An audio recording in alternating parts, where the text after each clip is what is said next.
Сегодня я приготовлю вкусный белковый ужин из самых обычных продуктов.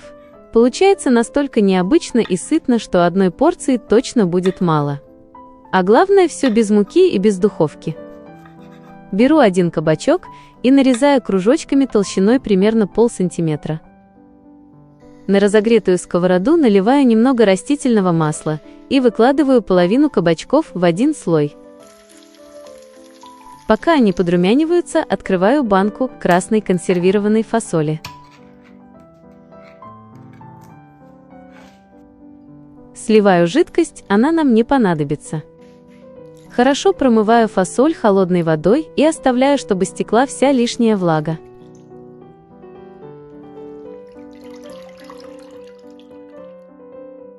В миску разбиваю 4 яйца.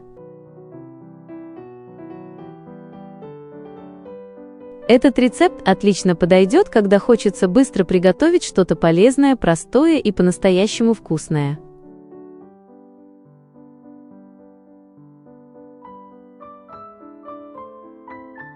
Добавляю соль и свежемолотый черный перец.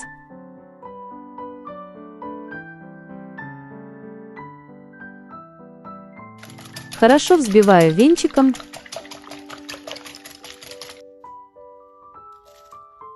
Теперь добавляю натертую морковь и подготовленную фасоль. Перемешиваю.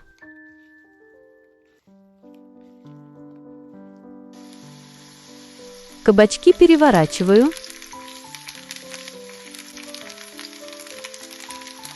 Уменьшаю огонь до минимального и аккуратно выливаю сверху яично-фасолевую смесь.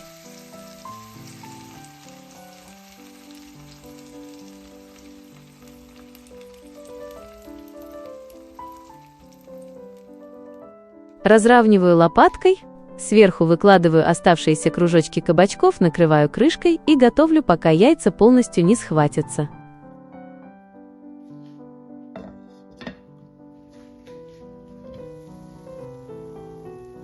Посыпаю все тертым сыром.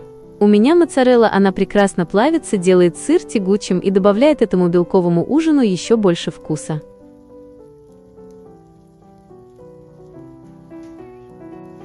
Для свежести раскладываю половинки помидоров.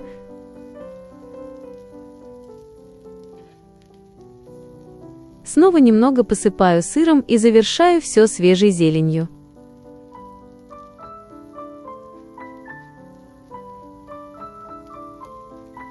Снова накрываю крышкой и выключаю огонь. Получается очень сытно, красиво и невероятно вкусно. Если вам понравился рецепт, поставьте лайк, подпишитесь на канал и обязательно напишите в комментариях, приготовили бы вы такую запеканку из кабачков и фасоли.